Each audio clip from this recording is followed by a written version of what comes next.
said, what's Das Tachten? Das Tachten means to be a Jew when you're doing ordinary things. What's Das Elyon? It means to be a Jew when you're davening and learning anyway. Das Tachten means you're doing regular activities, and those regular activities, there should be a sense of serving the Eibush, L'Shem Shamayim and Da'eu. And then when you're doing holy things, so here you have to have a much higher, you're doing holy things anyway. So the Das that you need is that you're doing them the way that Rebbe expressed it on the level of Amunah. Remember Amunah?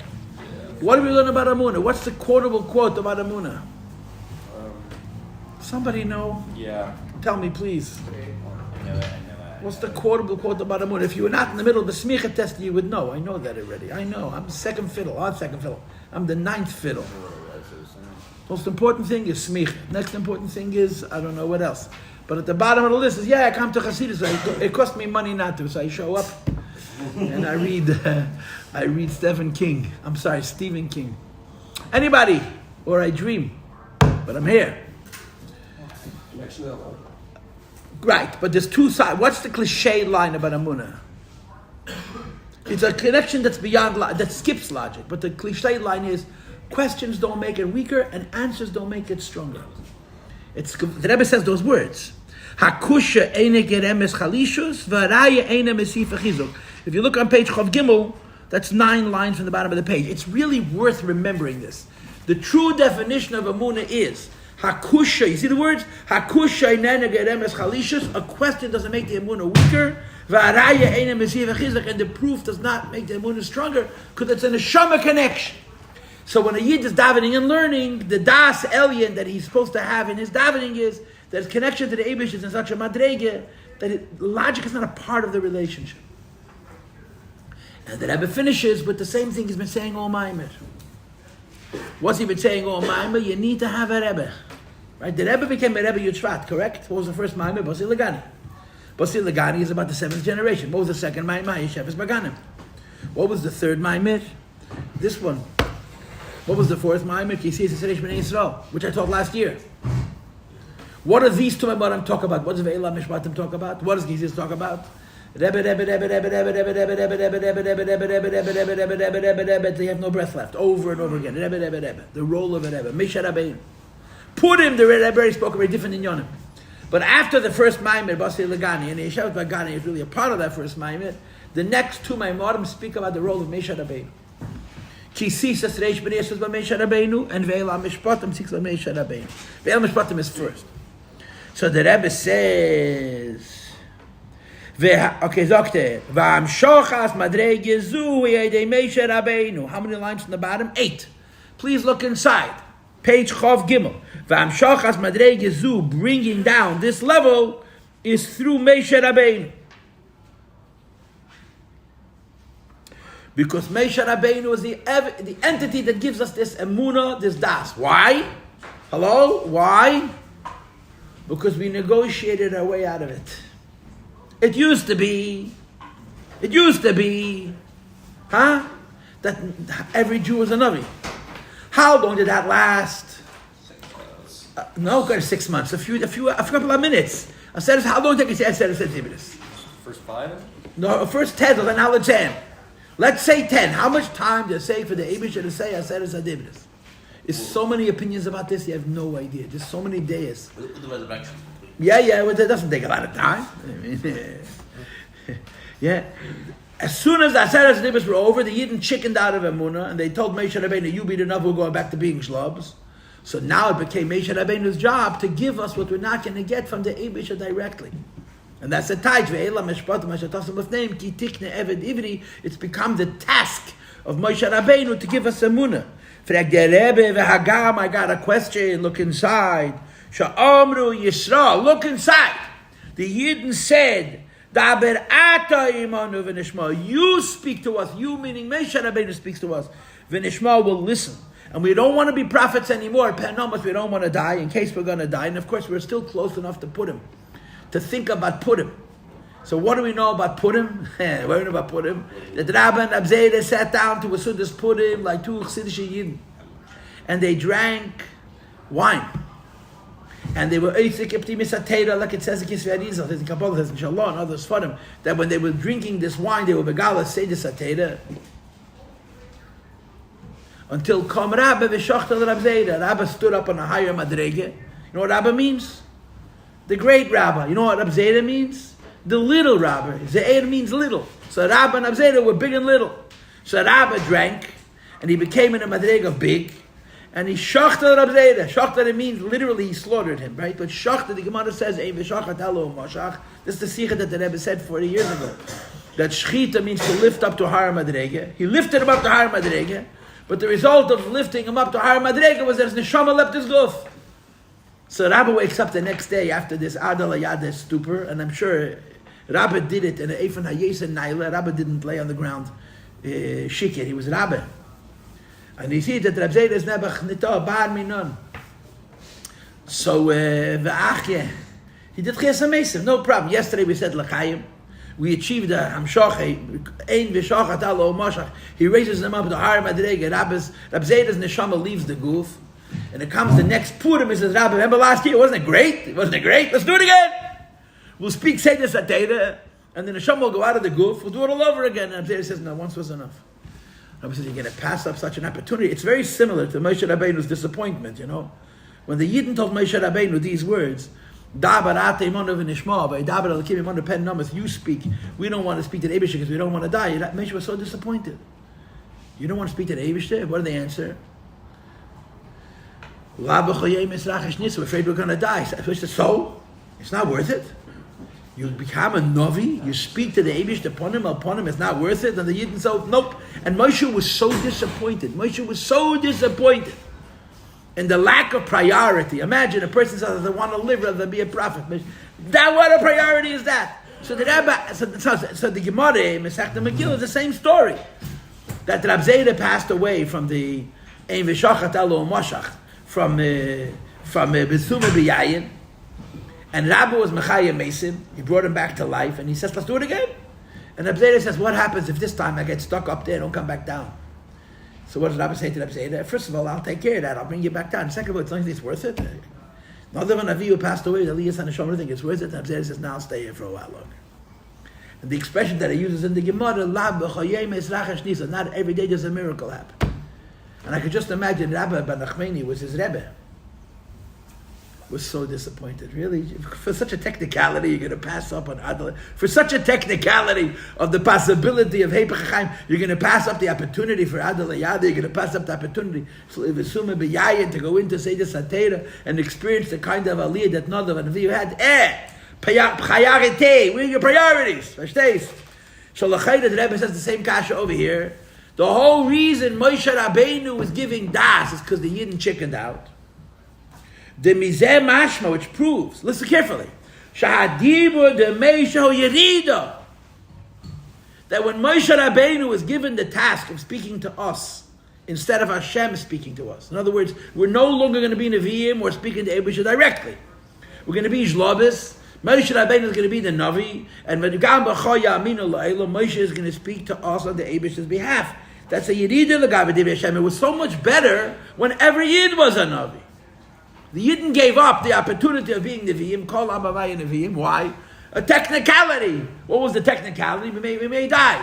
What about Chesed Mesim? Maybe next year it's not going to happen. We want to stay alive. So the Rebbe asks Moshe Rabbeinu's kasha. I don't understand. They were so much better off when they were Nevi'im themselves than when Moshe Rabbeinu speaks. So the Rebbe doesn't answer it. He simply says, Bikomokim still. Maybe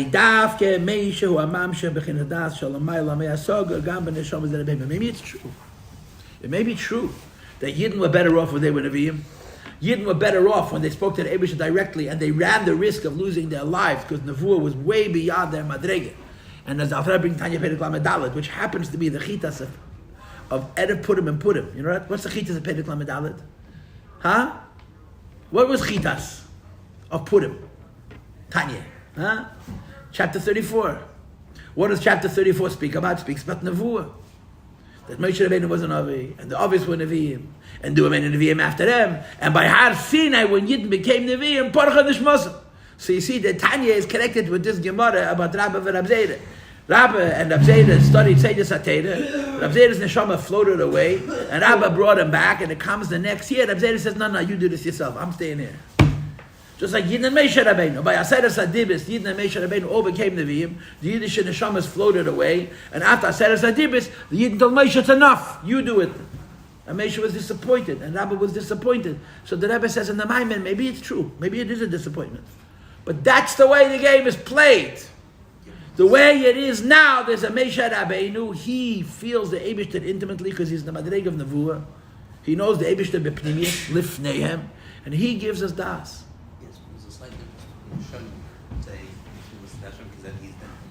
You're really talking very softly, and I cannot hear you. There's a slight difference between what happened at Harsina and what happened at Purim inside the thing. Because inside the Alvar, they say, I'm not lying on miracles every day because you might be able to do this yet. With Hashem, he was definitely going to be able to resurrect him again. So, I want to ask you a funny question. I mean, it's really, maybe it's an of course, there's a shayla, but I'll ask it anyway, yeah? When Rabbi was Machai Mason Rabbi, yeah? Was Abish involved? Duh. Huh? Duh. I don't speak English. Yes, obviously. Obviously. Now, if Rabbi does the whatever trick he did to Machai Mason Rabbi, and the Abish says, this time I'm keeping him here, what would Rabbi do? Duh. That's what Rabbi is saying. Of course, the Abish would be Machai Mason. But there is a part of Yiddishkeit. We know it from Nadav and Avihu. B'karvosam lifnei avaya vayamusu. It's a part of our religion that an neshama should go up and not come back down. And we call it kaleis hanefesh. And there's no greater avodah than the kaleis hanefesh that, what we call in Kabbalah a kiss. You don't die because the body breaks down. You lose your life because Hashem kisses the neshama and sucks it out of the guf, and the guf is left behind. And the Jews said, I don't know if we want to try that risk. If the Eibush decides to keep me, I want to stick around.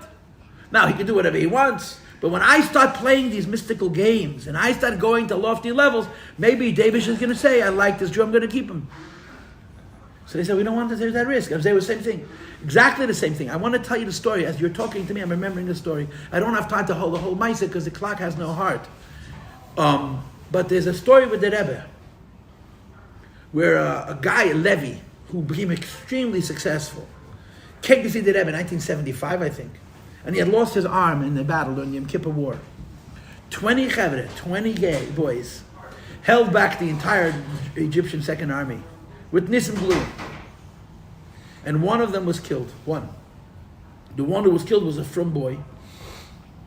They were sitting on the sand. They got a message from their superiors. They got a message from, what was his name?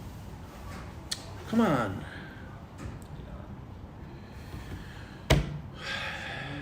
Arik, Sharon, that they're the only thing standing between the Arabs and Tel Aviv. And they have to fight to the death. They can't move. So they were sitting ducks, a whole army with I don't know how many tanks against one tank and 20 chevre. So they're going to stand there and fight and just make a delay till they're all dead. They can't delay anymore. And then the Egyptians are going to run.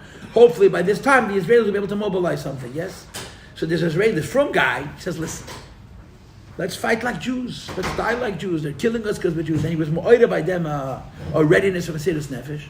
And then when the Egyptians came, they attacked. They fought for hours. And the Egyptians retreated. And one of them was dead. The from one. The one who had been mo'oida by them, the Sidus Nefesh. And Levi, who had sworn that he'll put on film every day, if he survived, lost his left arm. So he says, Harabi mi Lubavitch.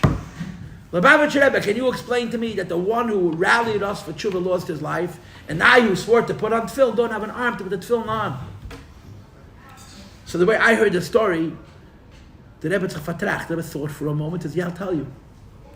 He says, that boy who rallied you to tshuva inspired in himself a willingness for Mesidus Nefesh al Kiddush Hashem.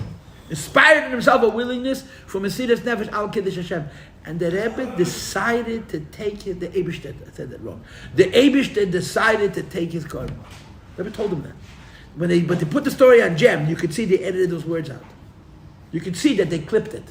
The Eibishter decided to take his korban. And you, the Rebbe said, the Eibishter wants to know, you should know that he doesn't love you because you put on tefillin, because of his mitzvahs. So there's a concept of the Eibishter deciding to take a korban. And Abzeda says, I'm not running that risk. The Yidden and the Mibs are not running that risk. So the Rebbe says, maybe it's true, it's a lower level. I mean, you would imagine that it's true, yeah? If you get Nevuah, you get your das from the Eibishter directly through being a Novi. or you get your das from Moshe Rabbeinu because you're a shlub in das Tachten level, in das Elyon level, whatever the case may be, it's a big Yerida. The Rebbe doesn't answer the question. He says, this is the fact. Mikol Mokem still. Page Chov Gimel, bottom of the page with 6 lines at the bottom. Haridaf ke Moshe, it's specifically Moshe Rabbeinu. Hu hamamshech bechinas adas. He gives this das, even the das shalamala me'asoga, above reason, das Elyon das. Gam ben Neshamas, the Zera Behema, even the Shlobas like us. And the Rebbe explained, I need your attention. What is das Elyon for people like us? Emunah. What is Emunah? Do you remember you weren't here when I asked? What is the cliche line about Emunah? Avram Baruch. You heard what he said. A question doesn't weaken it, and an answer doesn't. I asked before, and they gave me many good answers, but not this one. It's like blind faith. It's not blind, it's simple. Blind means I'm stupid. Simple means I'm smart enough to surrender. You know what the Rebbe told that professor who asked him, how could someone as smart as you believe in God? And the Rebbe answered, it's a different skill set. In the secular world, and we unfortunately are affected by it, there's an understanding that faith is the end of knowledge. That after you know, then you believe. But that's a lie. Faith is not the end. Faith and knowledge are not connected. Why? Because even if I have 100% proof that there's a God, it doesn't mean I have a relationship with Him. It's simply that I know scientifically that the world could not have created itself. Somebody made it. And we call Him God. Faith is a connection. So that if you appreciate that faith is not the end of knowledge. In fact, there's no such thing as an end to knowledge. Tomorrow we're going to know more than today. And in 2 days from today, we're going to know more than we know tomorrow. So how do you know what's going to be in 100 years? We're so sure there's no God. Really? They're so sure. Faith is not being sure about the Eibishter because you figured it out. Being sure about the Eibishter is because you're smart enough to understand that there's another part of you called your neshama. And your neshama is real. And your neshama's relationship with the Eibishter is based on the fact that he knows him intimately. It's not blind. It's simple. Blind means it's foolish. Simple means I'm smart enough to know, leave my brain on this side of the table, and over here there's my relationship with the Eibishter. That's a believer. It's a real believer. It's a real thing. Which is why you will find that people who are very smart have an easy time with the Emunah, and people not nearly as smart use their brain as an explanation for why they don't have Emunah. It's really not intellectual, it's really psychological. A healthy person can be the smartest person in the world, understands that when it comes to God, there's no brains. A sick person is nervous, he's stuck. So he uses his brain as a protective mechanism against having to go to that place of faith. You follow? So the Rebbe says, Emunah comes from Moshe Rabbeinu. Maybe we're better off getting it directly from the Eibishter, but that's how the cookie crumbled, as they say. Lepoyel, we get our das from Moshe Rabbeinu. And now the Rebbe continues, 5 lines from the bottom. V'cheinu gam b'Moshe shebedereinu. This is true of the Moshe Rabbeinu of our generation. Now, of course, the Rebbe certainly meant, quote unquote, the Rebbe the Shvenusi, the Rebbe the Friedrich Rebbe, but we didn't hear that. The Rebbe was a Rebbe at this point for 2 weeks, for 2.5 weeks. Yud Shvatel, Shchedish Odin. This is the Shabbos Mevorchim Odin. 2.5 weeks, the Rebbe was officially Rebbe, and the Rebbe said, I want you to know your das and your Emunah comes from me. Now, God forbid you should ever say that to the Rebbe, because the Rebbe would have gotten really upset at you. But that's the Metzias Advorim. That since as Pashtusa Demesha B'chol Dora, in each generation there is a radiation, there is a light from the Neshama of Moshe Rabbeinu. And because in each generation there's a light, there's a presence of Moshe Rabbeinu, as Moshe Rabbeinu Hagashmi, the first Moshe Rabbeinu, gave us Das to internalize Emunah, both on the level of Das Tachten and the level of Das Elyon. The same is true with us and our Rebbe. I spoke for YU boys about a Shabbos a week and a half ago, the Shabbos for Purim. And I did what I wanted. I steered the conversation in the direction I wanted to steer it. And the details are not important. But one of the questions on the list which I did not answer is, why do you need a Rebbe? Why is a Rosh Yeshiva not good enough? And this is the answer. Rosh Yeshivas teach you Torah. Rabbanim teach you Halacha. A Rebbe is a solistic person. He's a neshama person. And he connects your neshama with the Eibishter and bypasses the mind. Simple. Not blind. Simple, transcendent. We have a connection to the Eibishter. Who was asked? They asked one of the great scientists if he believes in God. He says, no, I know. I don't believe, I know. Now, he may have meant, I know because I'm so smart and I figured it out of my brain, Doiv ber alevi shlita, go get a book. Tough shit, you don't have to from the shelf, yeah? Yeah? But by us, I know means I know because my neshama knows. My soul knows, not because my mind knows. Asher kol eilo shahoyu v'kushanu elav. If you don't look inside, I promise you, I swear to you, you will not see the words. Those who are connected to the Frierdiker Rebbe and to the Rebbe. Mekusharim achshav, continue to be connection. Oi, you're listening carefully. Elu sheyiskashru lahabal kalpana. People who are going to come tomorrow, many years after Gimel Tammuz, which is you, and be mukusha to the Rebbe. Harei Moshe huzeh hamakasha.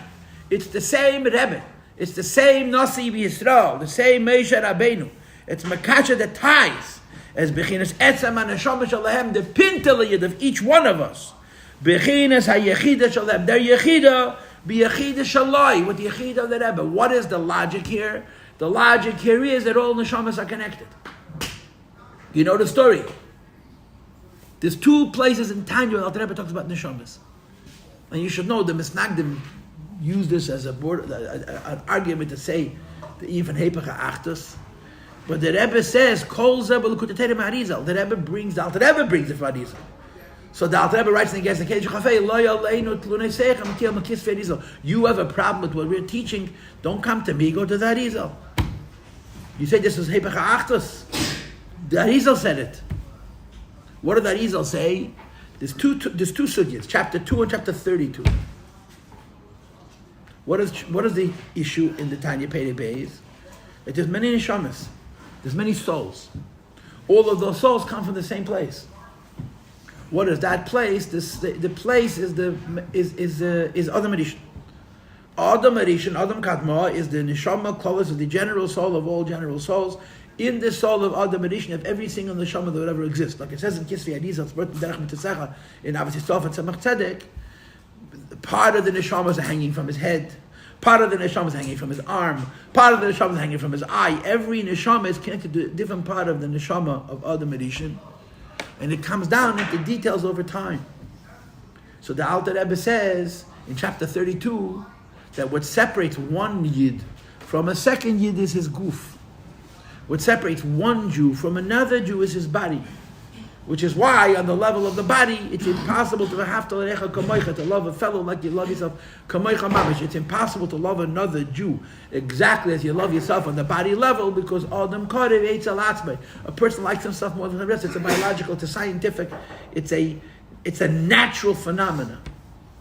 So therefore, the Alter Rebbe says, you want to love another Jew like you love yourself. If you make your neshama more important than your guf, it's possible. Because on the neshama level, we're one. On the guf level, we're separate. On the neshama level, we're one. If you can get past the body and go on to the soul, you can be one with every single Jew. Avram Fried made a song when I was your age, Mamish. And I'm sure Manis wrote it or was involved. It's Pedek on base. Look inside, it's called Forever One. Look inside the heart of a Jew, open up its many doors. And the soul you'll find there inside is a reflection of yours. That's how the song starts. It's a whole song to bring out the idea that Yidna Be'etzem one. Where does Avas? So how can I love you like I love myself? Because on the level of the neshama, there's no separation between one Jew and another. This is Pedek Lamed Beis, chapter 32. You have to read the words. I get so emotional. The older you get, the easier you cry. It's just one of those things. It doesn't make me a big chazz, it just makes me an old man. Aminut. So in chapter 2, he brings it also. Just like in chapter 30, to Pedek Lamed Beis, Alter Rebbe brings up the senior, when you make the soul primary and the body secondary, on the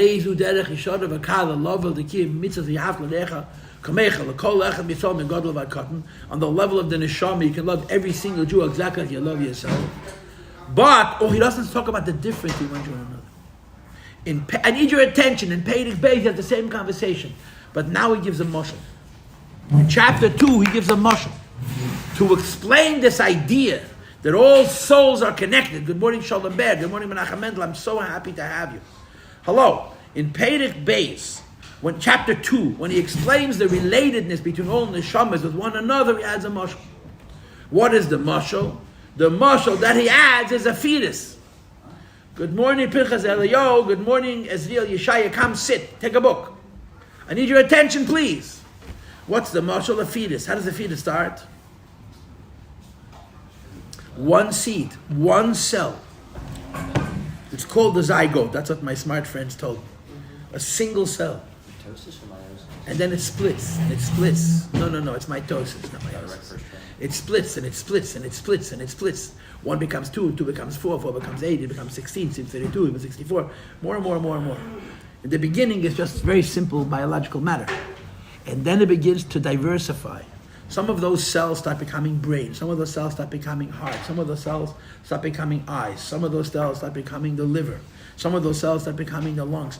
How does the fetus know how to diversify? It's an incredible miracle. It's built into the computer. The neshama has an innate, and the body, the biology, has an innate sense of how to divide to create a healthy body.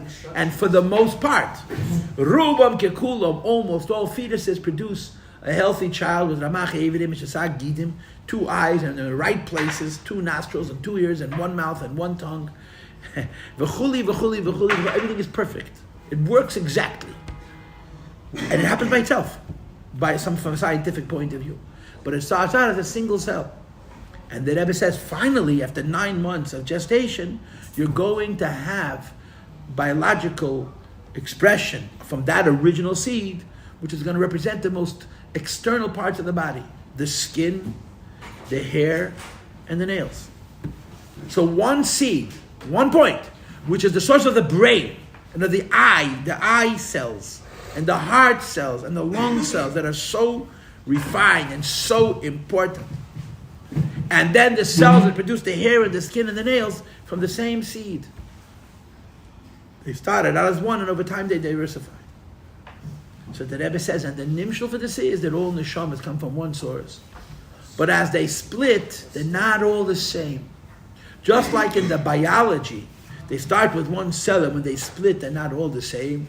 So in the neshama, even though they start out as 1 cell, and that cell is the neshama of Adam Harishon, who was the general soul of all general souls, or Moshe Rabbeinu, who was the general soul of all general souls, or the Moshe Rabbeinu of each generation, including our Rebbe, our Nasi, who's the neshama. It's a spiritual thing. He's the general soul of all the souls of our generation. So all the neshamas come from him. But some of those neshamas are brain cells, some of those neshamas are eye cells, some of those neshamas are heart cells, and some of those neshamas are the hair, skin, and the nails. So the Alter Rebbe adds in chapter 2 something more than Perek chapter 32. In Perek Lamed Beis, all neshamas are connected. That's why on the level of the neshama you could love another Jew exactly as yourself. But he doesn't talk about the fact that some neshamas are bigger and some neshamas are smaller. If they're all connected, they're all one. But in Perek Beis, he brings this mashal. And by bringing this mashal, he adds the idea that although all neshamas are connected, they're not all equal. And he says that this explains what it says in Chazal. It's halacha. It's one of the yad mitzvahs. Uladov kabei. Kol adovik b'tamidei chachamim ki'ilu dovik b'shchina mamish. We learned it in Rambam a few days ago, Hilchas Deis, that the mitzvahs are say to cleave, to glue yourself, to attach yourself in a way of dvekas to the Eibishter. So it says in Sifri, v'chiyav shel dovik b'shchina, can you cleave to the shchina? The shchina is eish. The shchina is fire. And when you get near fire, you get burnt. So how is it possible for every Jew to be close to the Shekhinah in a way of dvekas? He's going to get burnt, or she is going to get burnt. And the Sifri answers, Dahadbek b'talmidei chachamim. Connect yourself to Talmidei Chachamim. How's that an answer? So in halacha, the answer is, give him the first aliyah. If he's a businessman, let him sell his material worth. Try to marry your daughter to his son. Try to give your son to his daughter.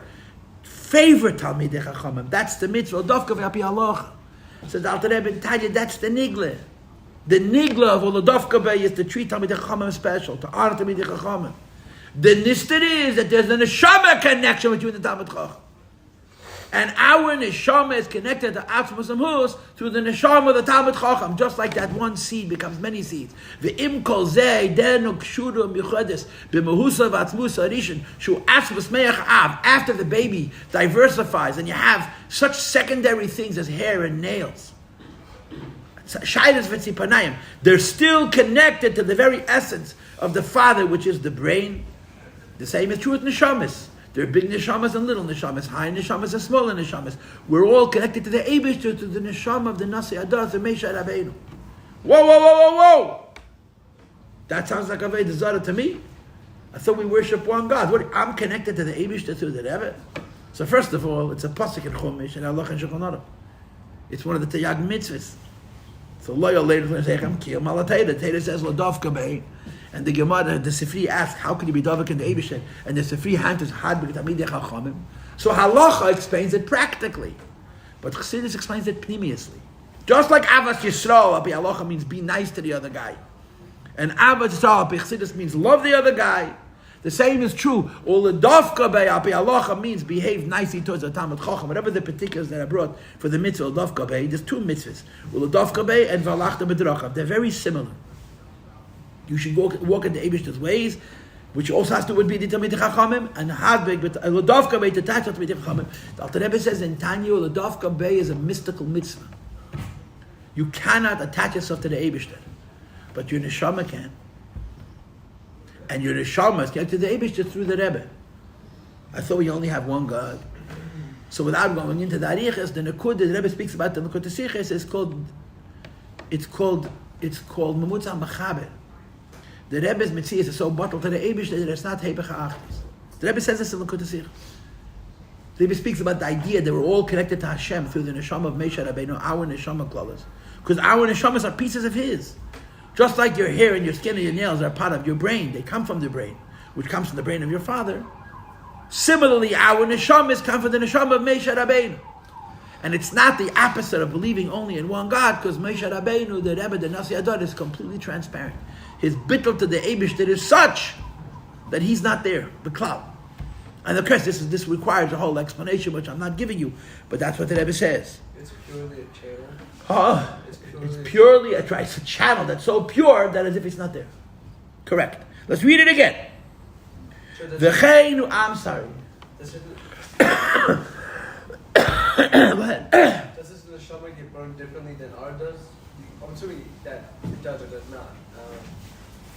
The Rebbe's neshama, The burning has to do with the pain. The burning has to do with the difficult. The way you understand the Chazal is the question is being asked physically. How do you become attached to the Eibishter?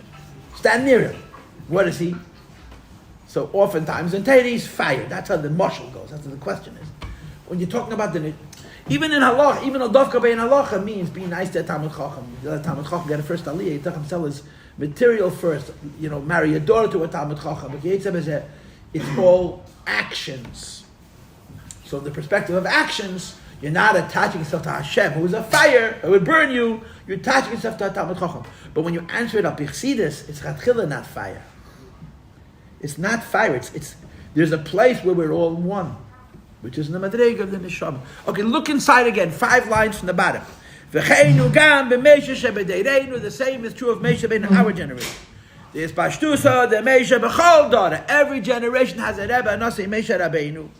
Asher Kol Eile Shahoyu Mukusharim Rabbeinu. Those who were attached to him in the past. And Mukusharim Elav, and those who were attached to him in the present. Oy elu sheyiskashu lahabak upon him, those who were not attached and aren't attached, but will become attached. I remember many years ago, I was teaching in Machon, and a girl walked up to me after she left the school and she went out to other things. And she says, Rabbi, thank you for making the Rebbe alive for me. Those are her words. Thank you for making the Rebbe alive for me. That's what she told me. She came here after Gimel Tammuz. I don't exactly get the credit. The neshama connection that exists between us and the Rebbe, which we experience on some level, Pashat may go to the oil, and we write to the Rebbe, we keep the Rebbe in our lives, we tell them what's going on with us, it creates not just an imaginary sense of the Rebbe's involvement in our lives, it creates a real spiritual connection. And the proof that it's a real spiritual connection is because it changes our actions. What's the proof that the Rebbe is our Rebbe? That we do different things than we would do if he wasn't our Rebbe. And the fact that you were born 20 years after Gimel Tammuz or 15 years after Gimel Tammuz, if you do different things that you would do otherwise, because the Rebbe said that makes you Makusha, a chassid. And if you're 80 years old, and you made him breakfast every day, and you took out his garbage every day, and you didn't change one drop of your life because of him, then you're not a chassid. You're not a bigger chassid because you spent more time looking at his nose. You're not a smaller chassid because you spent less time or no time looking at his nose. You're a bigger or smaller chassid because you live your life by his inspiration. And that brings you to feel the connection, or the feeling the connection brings you to change your life. It can go one way or the other. This is called Chassidus. And Moshe Rabbeinu connects us to the Eibishter. Look inside. Moshe, who's there? Moshe is that entity. Hamakasha is bechinas etzem and neshama shalom. He connects our pinteliyid. Bechinas yichid shlam your yichid and my yichid and our yichid. Look at the next words. Bechid shaloi in his yichid. This connects us to the Eibishter. And chas v'sholom, you should even have a hirur.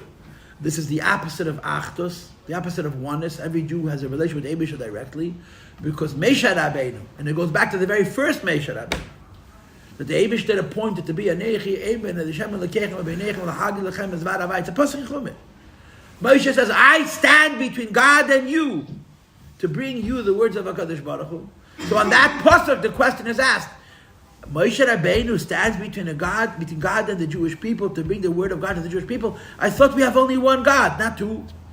How can Moshe stand between us and God? That sounds like two gods. And the answer which is brought is that Moshe is an intermediate that's connecting. It doesn't separate. Like you said, it's only a channel. He's so butler, he has no mitzias. And he can access to the Eibishter l'mayla mitam v'das l'gamri above reason altogether. So the Rebbe says, number one, what is the practical lesson of this whole Maimon? Das Tachten, that when we're eating and we're sleeping and we're playing and we're following football or basketball or baseball or hockey, I don't know what we're doing. There is a L'Shem Shamayim in a Da'ehu. There's Hashem in our parochial activities. That's called Das Tachten. Number two, that we daven and we learn. We have what's called Das Elyon. Das Elyon is Amunah, and Amunah means a question doesn't challenge it and an answer doesn't make it better. And we get all of this through the Rebbe, the Nasi Ador, our Rebbe, our Nasi. You can't just ask them what you were saying, Salvador. People ask, why are they so infatuated with the Rebbe? What's this Rebbe? Wow. The only way you can ask that question is if you never met him. That's really the truth. If you would meet the Rebbe, you would understand. But you could meet the Rebbe 25, 30 years after Gimel Tammuz also. Because the whole Rebbe-Chassid relationship is a neshama connection to start with. It's hard. I'm not